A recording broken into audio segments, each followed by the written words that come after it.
नमस्कार। आज मैं यहाँ उपस्थित हुआ हूँ RAS प्री के एग्ज़ाम की तैयारी कैसे की जाए।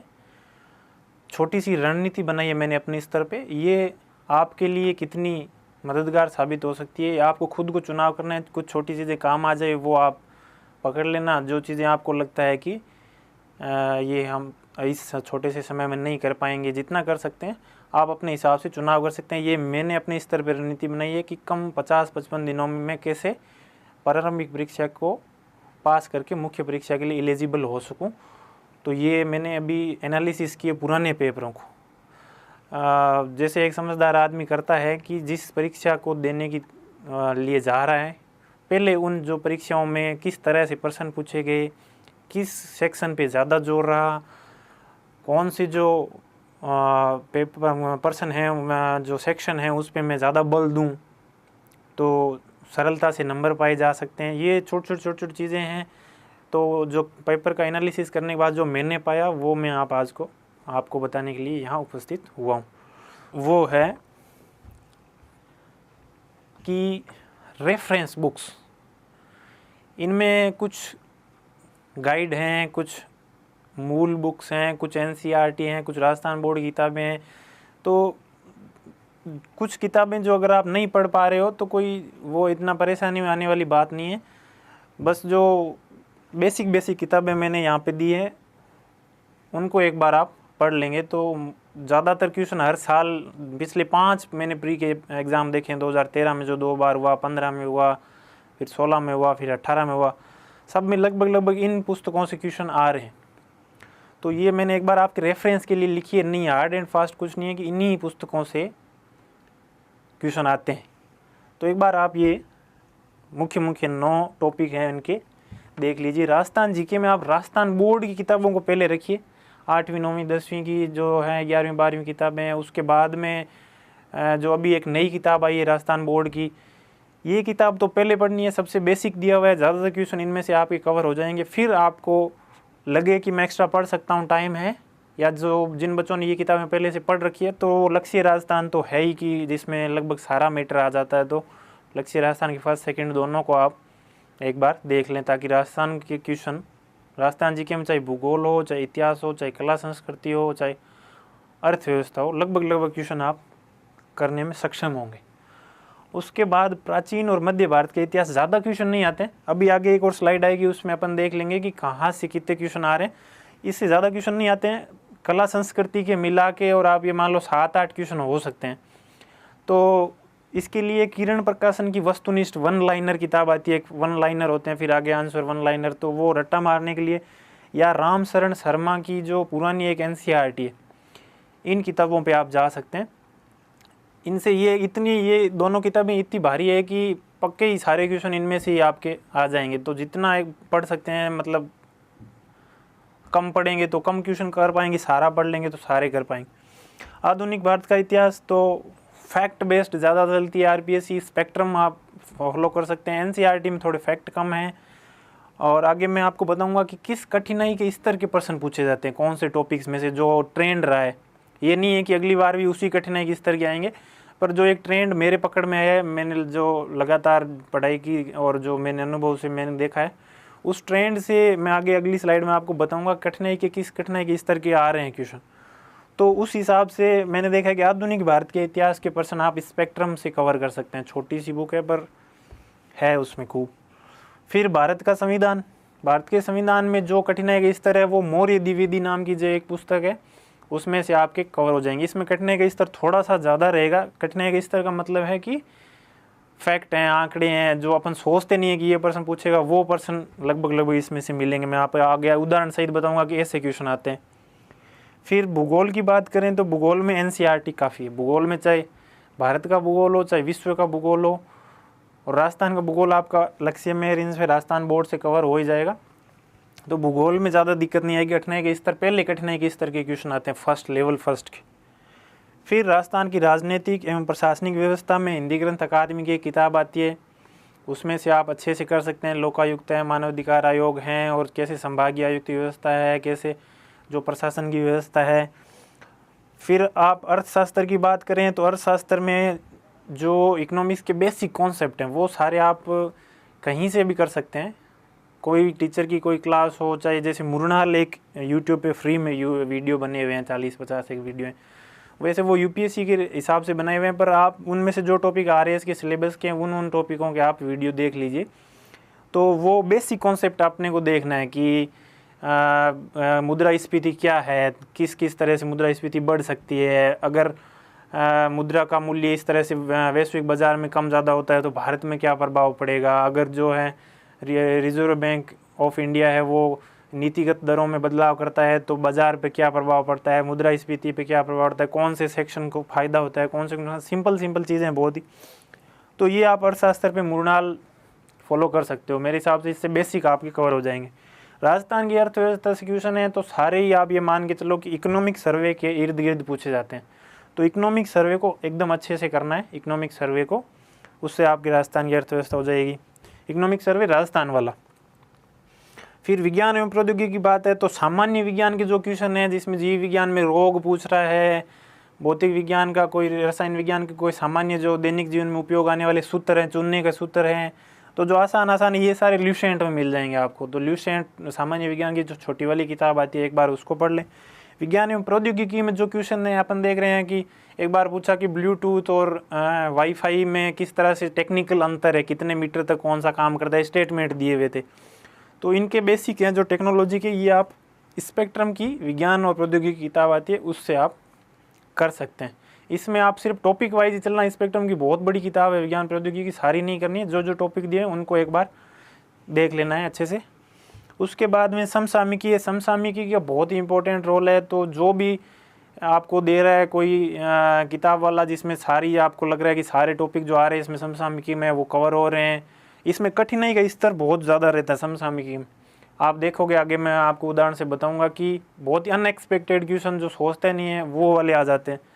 तो उस हिसाब से उस आप अच्छे से देख लेना कि वो किताबें, जैसे कलाम समसामयिकी में हर तरीके की जैसे समसामयिकों को शामिल करके इन्होंने जैसे जिस्ट पिछली बार तैयार किया, बहुत सारे क्वेश्चन आए थे, तो वैसे उस पर आप फॉलो कर सकते हैं।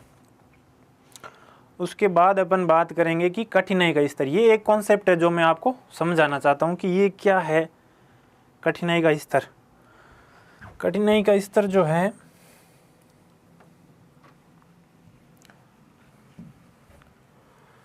ये मेरा खुद का ही हो सकता है, किसी और ने भी बनाया होगा, पर मैंने खुद ने अपने लेवल पे ये एक एनालिसिस किया है कि किस किस सेक्शन से किस किस प्रकार के क्वेश्चन पूछे जाते हैं। तो मैंने अपने लेवल पर ये 3 लेवल तैयार किए कठिनाई के स्तर के। फर्स्ट लेवल फर्स्ट किया एक, फिर level second, level third, 3 level बनाए हैं कि किस टॉपिक में से कहाँ से कठिनाई के स्तर तक जा रहा है आरपीएससी लगातार, जो पिछले 3, 4, 5 पेपर हुए उनमें से। ये एक तरह से मेरा एनालिसिस है। और कम समय बचा हुआ है और आपको लगता है कि मैं समय का सदुपयोग करके पास होने वाले नंबर कैसे ला सकता हूँ, तो आप इस रणनीति पर काम कर सकते हैं। ये कैसे काम करेंगे मैं आपको समझा रहा हूँ अभी आपको। तो ये जो है एक बार इस स्लाइड को अपन देख लेते हैं क्या है ये चीज़। टॉपिक्स के नाम के आगे मैंने लिख दिया है कि मेरे हिसाब से ये किन कठिनाई के लेवल के हैं, जो 3 लेवलों में से किस लेवल का पर्सन आरपीएससी पूछ रही है उस टॉपिक से। अब इस लेवल का क्या मतलब है, ये लेवल का मतलब अपन पहले देख लेते हैं लेवल का मतलब क्या है। तो लेवल फर्स्ट जो मैंने बनाया है वो लेवल फर्स्ट के वो क्वेश्चन है, चाहे किसी भी टॉपिक के हो, बिल्कुल सीधे सपाट पर्सन है, जो बेसिक पर्सन है, छोटे पर्सन है, जिसमें स्टेटमेंट नहीं दिया हुआ है, बिल्कुल जो सिंपल क्वेश्चन है। एग्जांपल के लिए जो अपन देखो इसमें ज्योग्राफी, इंडियन ज्योग्राफी का क्वेश्चन देखते हैं। ये क्वेश्चन आया था, पाल घाट निम्न में से किन के मध्य स्थित है। तो ये साउथ इंडिया की जो कुछ मेन पहाड़ियाँ हैं, इन पर्वत श्रृंखलाओं में 3 अपन जानते हैं कि 3 तरह के घाट बने हैं बस वहाँ पे, क्योंकि घाट कम है वहाँ पे।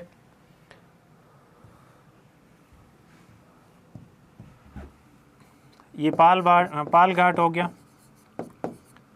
एक थाल घाट है, एक भोर घाट। तो 3 में से ये एक क्वेश्चन पूछ लिया, और वो भी सिंपल क्वेश्चन है कि बस ये 4 पहाड़ियाँ हैं तो उनमें से अपन जब याद करते हैं तो पाल घाट किसके बीच है, थाल घाट किसके बीच है, बोर घाट किसके बीच है, या मुंबई से आपको पुणे जाना है तो किस घाट में से निकलना होगा। तो ये मतलब 4-5 लाइनों का जो आप मैटर है उसमें से आप आराम से जब पढ़ के जाते हैं तो क्वेश्चन मिल जाता है आपको। तो इस टाइप के क्वेश्चनों को मैं कहता हूँ कि ये लेवल फर्स्ट के क्वेश्चन। एक और क्वेश्चन देख लो आप, वर्ल्ड ज्योग्राफी का।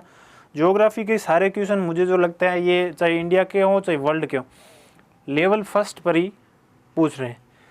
इसमें जो पर्वत शिखर हैं, जो बहुत ही कॉमन, बहुत ही जो सबसे आप जो रेलवे स्टेशन पर मिलने वाली किताबें हैं उनमें से आप देखोगे ना तो वो भी मिल जाएंगे कि 7 महाद्वीपों के सबसे सर्वोच्च शिखर कौन से, उनमें से किस देश में पड़ते हैं, एल्ब्रुस किस देश में पड़ता है, किलिमंजारो किस में है, माउंट कुक किस में, मैकिनले किस में। ये सबसे पहला सवाल उसमें वही होगा, वो जो पहले पेज पर।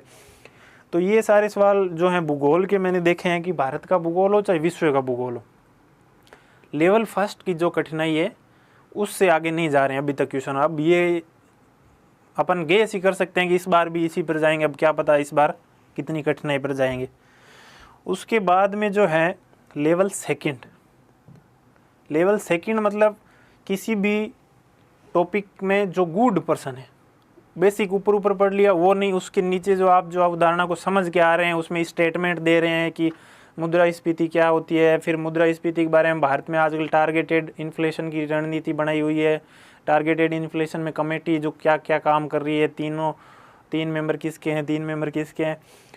और इस तरह से जो क्वेश्चन आते हैं जो थोड़े से अंदर की साइड की अच्छे से समझ रखे हैं टॉपिक, वो लेवल 2 के क्वेश्चन मानता हूँ मैं। और फिर लेवल 3 के क्वेश्चन जो बिल्कुल आंकड़े आधारित, आंकड़े भी वो जो ज़्यादा प्रचलित नहीं है, विशेषकर ये करंट जीके में पूछे जाते हैं अप्रत्याशित क्वेश्चन। जैसे एक बार आपने देखा होगा पूछा कि श्रीलंका के जो उत्तरी प्रांत है उनमें अभी कोई मुख्यमंत्री बना है तो उसका नाम क्या है। या एक बार पिछली बार कोई पूछा कि अमेरिका में किसी कंपनी में कोई लेडी को मैनेजर बनाया है जो भारतीय मूल की है शायद। तो इस तरह के क्वेश्चन करंट जीके में ज़्यादा पूछे जाते हैं। एक जो है ये टॉपिक और था जिसमें लेवल 3 की कठिनाई के प्रश्न पूछे जाते हैं, वो है राजस्थान की राजनीतिक व प्रशासनिक व्यवस्था। तो राजस्थान की राजनीतिक और प्रशासनिक व्यवस्था में जो है कौन से क्वेश्चन है लेवल 3 के, अपन एक एग्जांपल लेते हैं कि जैसे ये आ गया, उच्चतम न्यायालय के निम्नलिखित न्यायाधीशों में से कौन से राजस्थान उच्च न्यायालय में न्यायाधीश नहीं रहे हैं। तो आपको फिर वो पूरी लिस्ट नाम याद करने पड़ेंगे। जैसे एक बार पीछे कोई आरपीएससी के पेपर में था कि आरपीएससी का कौन सा सदस्य है जो राजस्थान का मुख्य सचिव रहा है नहीं रहा है। तो ये सारे जो क्वेश्चन है ना वो इन सदस्यों की नियुक्ति कैसे होती है, हटाने की प्रक्रिया क्या है, उन पे नहीं जाके और बिल्कुल नाम पूछ रहे हैं और जो चीज़ें हैं, तो ये लेवल 3 के मानता हूँ क्योंकि ये अप्रत्याशित होते हैं थोड़े पर्सन। तो इस तरह से मैंने विभाजन कर लिया इन सारे टॉपिकों का, ताकि आप भी पढ़ते टाइम ये ज़रूर ध्यान रखें कि इस टॉपिक से आरपीएससी का ट्रेंड है, लेवल 1 की कठिनाई पर पूछ रहा है तो अपन इसका बेसिक कर जाते हैं, लेवल 2 में पूछ रहा है तो अपन इनके उदाहरण समझ के जाते हैं, लेवल 3 में पूछ रहा है तो फिर जो बिल्कुल जो है आंकड़े जो हैं बिल्कुल याद करने। जैसे करंट जीके में इस बार अपन गेस कर रहे हैं कि आरपीएससी का ट्रेंड अगर लेवल 3 का है तो टोक्यो ओलंपिक का तो नहीं पूछेगा तो टोक्यो पैरा ओलंपिक में जैसे पूछ सकता है कि मान लो किसी ने कोई मेडल जीता तो उसने, जैसे मान लो किसी ने भाला फेंक में सुंदर गुजर ने अगर जीत लिया और उसका भाला कितने मीटर पे गया 10 पूछ के ऑप्शन दे सकता है। ऐसे क्वेश्चन आए हुए हैं आरपीएससी। तो पहले से ही अपन तैयार रहें, वो तैयारी करते थे जिससे क्या कि अपने समय की जो कम समय मिला है उसकी बचत हो जाए अपने। इसलिए जो है लेवल का मैंने जो विभाजन किया है वो ये है, मैंने अपने स्तर से विभाजन किया है ये कि राजस्थान जीके के जितने भी क्वेश्चन हैं, चाहे इतिहास हैं, कला संस्कृति हैं, चाहे भूगोल है, चाहे राजस्थान में अर्थव्यवस्था को थोड़ा सा छोड़ देते हैं, वो इकोनॉमिक सर्वे के आसपास चलता है। तो ये सारे लेवल 2 के क्वेश्चन, लेवल 2 के क्वेश्चन का एक एग्जांपल भी अपने पास राजस्थान जीके का, तो वो है राजस्थान जीके का एग्जांपल नहीं है इसमें अपने पास। लेवल 2 के 2 क्वेश्चन हैं जो पॉलिटी के आसपास हैं, तो अपन देख लेते हैं। जैसे एक पूछा कि निम्न में से भारत सरकार अधिनियम 1919 के बारे में असत्य कथन को चिन्हित कीजिए। तो असत्य कथन को फिर अपने को स्टेटमेंट देगा तो क्या करेंगे अपने इन चारों में से अगर एक भी अपना मिस हो रहा है ना तो फिर समस्या हो जाएगी, फिर कंफ्यूज हो गए, फिर क्वेश्चन गलत होगा। तो ये है तो बहुत आसान। भारत सरकार अधिनियम 1919, 1909, 1935 ये तो अपन लगभग याद करते हैं, 5-7 बेसिक फीचर इनके याद रख के जाते हैं, पर इनमें नाम कंफ्यूज करने की कोशिश कर रहे हैं। यहाँ पे ये अधिनियम मार्ले मिंटो सुधार अधिनियम के नाम से भी जाना जाता है, जबकि ये अपने को पता है मार्ले मिंटो 1909 में था, और 1919 में जो अधिनियम आया है मोंटेग्यू चेम्सफोर्ड अधिनियम कहते थे अपन इसको। तो ये एक हो गया। इसके बाद में जैसे अपन देखेंगे कि लेवल 2 के क्वेश्चन इस टाइप के भी हैं कि भारत के नियंत्रक एवं महालेखा परीक्षक को उसके पद से हटाए जाने की प्रक्रिया निम्नलिखित में से किसके समान है। तो प्रक्रिया में लोकसभा अध्यक्ष की प्रक्रिया, महान्यायवादी की प्रक्रिया, फिर उच्चतम न्यायालय के न्यायाधीश की, फिर संघ लोक सेवा अध्यक्ष की। इनमें चलो ये दो तो अपन को पता है कि थोड़ा सा अलग प्रक्रिया अपनाते हैं। इनमें ये जो है इनमें कन्फ्यूज हो सकते हैं कि इसको कैसे हटाते हैं और इसको कैसे हटाते हैं। फिर इनके और इनके संविधान में लिखा भी ऐसा ही गया है कि ये उच्चतम न्यायालय के न्यायाधीश को हटाने की प्रक्रिया की समान प्रक्रिया होगी, इसके लिए अलग से कोई प्रक्रिया नहीं लिखी, बस ये वर्ड लिखा हुआ है। तो इस तरह से थोड़ा सा अंदर जाके अपने को अच्छे से लेवल 2 में अवधारणाओं को समझना है। तो ये लेवल 1, 2, 3 का जो मैंने विभाजन किया है, इनके एग्जाम्पल भी मैंने आपको बता दिए कि इस टाइप के एग्जाम्पल के क्वेश्चन आते हैं। लेवल 3 का भी मैं आपको बताऊंगा। ये टॉपिक एक बार आप देख लो कि किस तरह से किस लेवल टॉपिक में पूछे जा रहे हैं। तो 3 के सिर्फ 2 ये मेरे हिसाब से राजस्थान की राजनीतिक और प्रशासनिक व्यवस्था, आगे कोई एग्जाम्पल आएगा तो बताऊंगा मैं, और समसामयिकी में लेवल 3 के जरूर ही पूछे जाते हैं हर साल। आरपीएससी का ये ट्रेंड है, आरएस की परीक्षा में करंट जी के लेवल 3 की कठिनाई का ही पूछेगा। विज्ञान प्रौद्योगिकी का बिल्कुल सिंपल पर्सन आप देख लोगे। तो ये सारा हो गया। उसके बाद अपन देख लेते हैं कि क्वेश्चन कहाँ से कितने आ रहे हैं, एक ये भी एनालिसिस है अपना। तो भूगोल है, भूगोल में 13 में 27 क्वेश्चन पूछे गए, फिर 13 का जो दोबारा पेपर हुआ 28, फिर 22, फिर 20, तो 20-25 क्वेश्चन भूगोल। इतिहास से 20-25 क्वेश्चन, राज्य व्यवस्था से 20-25, अर्थव्यवस्था से थोड़े से कम पहले पूछते थे, और 18 वाले में वापस 20-21 क्वेश्चन हो गए। साइंस टेक में वही 15-20 क्वेश्चन आ रहे हैं। तो ये दो चीज़ें जो मैं आपको बताना चाहूँगा, एक तो मैथ रीजनिंग और एक हो गया अपना करंट अफेयर्स। ये जो 40 क्वेश्चन है ना, 20 तो आप मैथ रीजनिंग के ले लीजिए और 20 ही करंट अफेयर्स के। ये 40 क्वेश्चन जो है ना, तुलनात्मक रूप से इनको अपन सही करके आए, इसकी संभावना ज़्यादा है। मैथ रीजनिंग अगर आपकी जिसकी अच्छी है, जिसको अच्छे से समझ में आती है, थोड़ा सा अभ्यास करके जाना है और वहाँ पे ध्यान से करना है, सिली मिस्टेक नहीं करेंगे तो अपन लगभग सारे क्वेश्चन सही कर सकते हैं। करंट अफेयर्स को सबसे ज़्यादा गेस कर सकते हैं कि यही प्रश्न आएंगे इनमें से। और होता ही कितना है कि एक अगर वार्षिकांक पढ़ के जा रहे हैं या कोई जिस्ट पढ़ के जा रहे हैं, 150-150 पेज का होता है, तो लगभग आंकड़े अपन 10 एक दिनों में, 5 एक दिनों में याद कर सकते हैं। तो ये क्वेश्चन 40% तो आप सही करो, तभी आपकी सबसे ज़्यादा संभावनाएं होगी। फिर अपन जो कठिनाई लेवल 1 के क्वेश्चन आते हैं उनमें ध्यान दें। तो इस रणनीति से मुझे लगता है कि आप 80-90 क्वेश्चन सही कर देंगे, उतना पर्याप्त है इस प्रीलिम्स के पेपर को पास करने के लिए। मेरा मानना है, ये ज़रूरी नहीं है कि आप लागू ही हो जाए, पर भरोसा कर सकते हैं आप। फिर अपन बात करते हैं लेवल 3 में कुछ एग्जाम्पल ले लेते हैं। लेवल 3 का एक एग्जाम्पल देखो, ये है जो मैं बात कर रहा था। भारतीय मूल की एक अमेरिकी महिला को संयुक्त राज्य अमेरिका की सबसे बड़ी वाहन निर्माता कंपनी जनरल मोटर में मुख्य वित्तीय अधिकारी नामित किया गया है। उसका नाम क्या है? और नाम में भी ये कोशिश कर रहे हैं कि हम इसको दिव्या, दीपिका, देविका में कंफ्यूज करने की कोशिश करें। तो एग्जैक्ट जिसने अच्छे से याद करके रखा है वही सही करके आ सकता है। तो सारे ही करंट अफेयर्स के क्वेश्चन जो हैं लगभग इस कठिनाई के स्तर के होते हैं, जो अपन आशा ही नहीं करते हैं कि ये पूछा जाएगा। तो अपन आंकड़े, हैती का राष्ट्रपति का निधन हो गया, चाहे रोमानिया के राष्ट्रपति का निधन हो गया, चाहे कोई आंकड़ा आ रहा है, कोई मीटिंग, कहीं मान लो G20 की समिट हुई है, उसमें क्या मोटो था, या कोई जो इंडेक्स जारी हो रहा है उसमें इंडिया का स्थान क्या है, इंडिया के पड़ोसियों का स्थान क्या है, ब्रिक्स कंट्रीज़ में क्या तुलना है। एकदम निचले 3rd लेवल पे अपन को जाके और कठिनाई के और अपने को कोशिश करनी है कि अपन तैयार करके जाएं करंट जीके को। ये आपको बहुत फ़ायदा दे सकता है।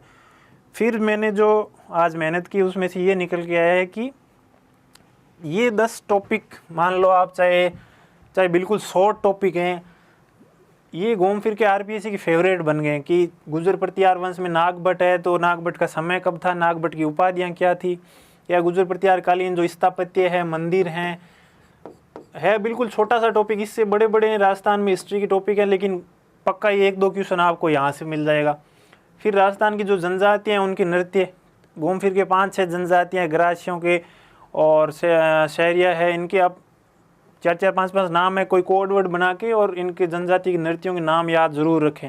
फिर उनमें आप ये भी याद रख सकते हैं कि कुछ कुछ नृत्य जो हैं उनमें वाद्य यंत्रों का प्रयोग ही नहीं होता, या केवल महिलाएं कर सकती है, केवल पुरुष कर सकते हैं। छोटा सा ये फेवरेट टॉपिक है, तो इनको ज़रूर ही सबसे प्राथमिकता दें। ये सिर्फ मेरा अनुभव है, बाकी आप देख सकते हैं। फिर किसान आंदोलन जो हुए थे राजस्थान में आज़ादी से पहले, प्रजामंडल आंदोलन जो हुए थे, उनमें से ज़रूर ही आपको 2-3% मिलते रहेंगे हर साल जो प्रीलिम्स हुआ है उसमें। उस समय जो समाचार पत्र चाहे विजय सिंह पथिक ने जो जारी किए हैं, उनके जो निर्देशन में हुए हैं, चाहे रामनारायण चौधरी थे, तो उन समाचार पत्रों में क्या लिखा जाता था, कौन से किस साइड के पत्र, कुछ समाचार पत्र जैसे अंग्रेजी सरकार को परेशान नहीं करते थे, कुछ जो हैं बहुत ही फेमस थे किसान आंदोलन के समर्थन, विजय सिंह पथिक और ये लोग थे। कहाँ से निकलता था, मुख्य संपादक कौन था, 2-3 बातें। तो ये समाचार पत्र का पक्का ही रहता है कि 1-2 क्वेश्चन आ जाएगा। फिर ये WG मतलब वर्ल्ड जियोग्राफी में मैंने देखा है ये टॉपिकों के जो नाम है ना, वो सिलेबस में बस सीधा वहाँ से प्रश्न, पर्वत का अपन ने जैसे देख लिया, पर्वत का सीधा क्वेश्चन। नदियाँ हैं तो जो बिल्कुल जो फेमस नदियाँ, नील नदी है, अमेजोन है, या जो झीलें हैं फिक्स, जो 5 बड़ी झीलें, सुपीरियर है, ह्यूमन है, उनका नाम है, या जो नहरें हैं, पनामा है, स्वेज है, तो इनमें मान लो कब बनाई गई, कब इनका राष्ट्रीयकरण हुआ। स्वेज का 1956 में राष्ट्रीयकरण हुआ, पनामा में लोक पद्धति है, जो एकदम उनकी बेसिक चीज़ें। खाने हैं जो रूर हैं, सार हैं, जर्मनी में, फ्रांस में जो हमेशा फेमस रही है, कोयला की है, लो की है, एकदम जो बेसिक है उनमें से पक्के 1-2 क्वेश्चन आ रहे हैं, तो आप इनको एक बार ज़रूर ही देखे जाएँ। अधिनियम और कोई देखें नहीं देखें, आप वहाँ से शुरू हो जाएंगे। अगर आप 1813 और 1833, 1858, 1861 उनको एक बार अगर समय नहीं मिले तो छोड़ें। ये 1909, 19 और 35 तीनों में क्या बेसिक बातें थी, अच्छे से समझ के कन्फ्यूज़ नहीं हो कि प्रांतीय विषयों को कब अलग किया गया, विधान परिषदें कब लागू की गई, अच्छे से इनको करके जाएं। उसके बाद में आ गया राजस्थान में कुछ आयोग है, राजस्थान सूचना आयोग है, राजस्थान महिला आयोग है, राजस्थान मानवाधिकार आयोग है। तो इन आयोगों की संरचना, कितने इनमें सदस्य नियुक्त किए जा सकते हैं, क्या उनकी प्रक्रिया है, क्या हटाने की प्रक्रिया है, पहला अध्यक्ष कौन था, ये जो 5-7 का आप इनका नोट्स बना लें, चाहे कि इस राजस्थान सूचना आयोग में ये जो 7-8 पॉइंट है, ये आपके फिर मेंस वाले टाइम भी काम आ सकते हैं बुलेट पॉइंट्स के रूप में। इनको ज़रूर ही करके जाएँ, हर साल 1-2% इन पे आ रहे हैं। फिर सूर्य मंदिर, जैन मंदिर, राजस्थान में 5-5, 7-7 मंदिर होंगे सारे ही। सूर्य मंदिर तो 2-3 ही होंगे, जैन मंदिर 5-7 होंगे। इन पे ज़रूरी 1-2% आप देखेंगे। फिर ये DGNP की जगह IGNP है, इंदिरा गांधी नहर है। इंदिरा गांधी जो नहर है पश्चिमी राजस्थान में, उसकी लिफ्ट नहरें हैं, चाहे शाखाएं हैं, उनमें किस जिले में आती है, उनका उपनाम क्या है, नाम क्या है, कहाँ तक पहुँचती है, या किसी बहुत ज़्यादा कंवर सेन जैसे बड़ी है सबसे, तो उसकी फिर दूरी कितनी है, तो इसको एक बार IGNP को अच्छे से करके जाएं। फिर थर्मल पावर प्लांट है, तो इनमें से ज़रूर पर्सन सूरतगढ़, कोटा, छबड़ा नया बना है, किस कौन सा सुपर बन गया, सुपर किसको कहते हैं, 8-10 लाइनें इसकी बनेगी। तो ये 10 जो टॉपिक है मैंने देखे हैं कॉमन है, ये RPSC की बड़ी फेवरेट टॉपिक है, तो आपको ज़रूर जो है, मेरे को विश्वास है इनमें से 15-20% जो है मिल जाएंगे। वैसे मैं इनके 1 लाइनर जो मेरे हिसाब से हो सकते हैं, मैं तैयार भी कर रहा हूँ, थोड़े दिनों में आप तक पहुँच भी सकते हैं। उनमें से मेरी उम्मीद है कि 25 क्वेश्चन आपको RPSC के पेपर में मिल जाएंगे। इनको मतलब आप एक्सपेक्ट कर सकते हो। अब इस साल आपकी किस्मत में क्या है वो तो फिर नहीं पता अपने को। उसके बाद में एक चीज़ जो है लास्ट में अपन देख लेते हैं, वो है पेपर अटेंड करने का तरीका। ऑब्जेक्टिव पेपर जो है, मैं आपको बताना चाहूँगा कुछ चीज़ें। ऑब्जेक्टिव पेपर में अगर आपको तरीका आता है पेपर अटेंड करने का, तो काफ़ी चीज़ें जो है आपके लिए आसान हो जाती है। ऑब्जेक्टिव पेपर में आप क्या है, सबसे पहला जो मेथड आपने सीखा ही होगा कहीं ना कहीं, एक तो एलिमिनेशन मेथड। एलिमिनेशन मेथड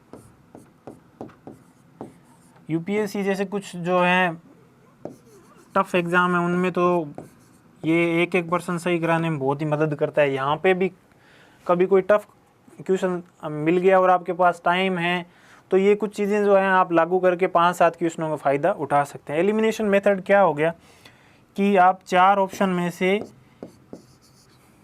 आप एकदम अच्छे से आपको नहीं पता कौन सा आंसर है, तो आप एक काम कर सकते हैं कि एक डी तो पक्का ही नहीं होगा, ये मान लो अपने दिमाग में आ गया कि डी तो पक्का ही नहीं होगा, तो डी को अपन ने एलिमिनेट कर दिया। अब इन 3 में दिमाग लगाना है। फिर चलो अभी अपने को याद नहीं आ रहा, फिर पेपर दूसरा हिस्सा करते करते फिर अंत में अपन वापस आए, फिर अपने को याद आया नहीं बी भी नहीं होगा, तो अब मामला रह गया ए और सी में, तो अपन 50-50 में यहाँ पे चांस ले सकते हैं। तो एलिमिनेशन मेथड क्या करता है कि कभी कभी आपको 2 ऑप्शन अगर आपने एलिमिनेट कर दिए तो 2 ऑप्शन बच जाते हैं, उनमें आप चांस लेके आ सकते हैं, क्योंकि माइनस मार्किंग 1/3 है और अगर आप यहाँ पे करके आ रहे हैं तो 50% चांस है। तो ये एक जो है मैथ का जो है प्रोबेबिलिटी वाला फॉर्मूला यहाँ पे चल जाएगा कि मान लो 4 क्वेश्चन हैं, मेरे को चारों ही बिल्कुल नहीं आते और मैंने एलिमिनेशन मेथड पे चल के मुझे भरोसा हो रहा है कि मैं एक तो पक्का ही सही कर दूंगा, इनमें से तो एक सही और उन 3 गलत को आप तो वापस उसी जगह रह गए अगर अटेंड नहीं करते तो भी। और अगर इनमें से एक से थोड़ा सा ज़्यादा 2 सही हो गया तो आपको 1% का सीधा फ़ायदा हो गया। तो एक तो आप इस मेथड पे ज़रूर भरोसा करिए जब आपको लगता है कि आप जो है कट ऑफ के आसपास घूम रहे हैं और कुछ 2-5% और सही हो जाएं जो बिल्कुल ही आपको आते ही नहीं है, थोड़ा थोड़ा आप 1-2 ऑप्शन को एलिमिनेट कर सकते हैं, तो एलिमिनेशन पर ज़रूर जाए। और पहले से ही आप कट ऑफ का अध्ययन करके जाएं, यहाँ तक कट ऑफ जाती है, फिर आप देख लें आपके कितने जो हैं पर्सन सही हो गए पहली बार में, ये तो पक्का ही सही हो रहे हैं, फिर आप उसके अगर आसपास हैं तो कितने और एक्स्ट्रा करने हैं। कभी कभी ये होता है कि बहुत टफ पेपर होता है और अपन को लगता है कि नहीं मेरे से तो 150 में से क्या है अभी तक 50-60% ही सही हुए हैं, तो इस बार मेरा तो सिलेक्शन होगा नहीं, और अपन उल्टे पुल्टे जो हैं 20-30-50 फालतू ही क्वेश्चन कर दिए, तो बाहर आते हैं तो पता चलता है सबके ही इतने ही सही हो रहे थे, वो तो कट ऑफ नीचे जाने वाली थी और मैंने माइनस मार्किंग में खुद को। तो ये सारी चीज़ें जो हैं पहले से ही आप क्या है कि दिमाग में बिठा के जाएं कि पेपर को अटेंड करने में भी मेरे को बहुत सावधानी रखनी है, सिली मिस्टेक्स नहीं करनी है मुझे वहाँ पे। तो ये छोटी छोटी चीज़ों का एक अलग से बड़ा वीडियो बन सकता है कि कैसे पेपर अटेंड करें और जो है क्या मानसिकता होनी चाहिए, ये चीज़ों पर अपन फिर कभी बात करेंगे। ये जो छोटी छोटी चीज़ें हैं अगर आप इनसे आपको कोई सहयोग मिल सके तो ज़रूर इन पे ध्यान दीजिए। धन्यवाद।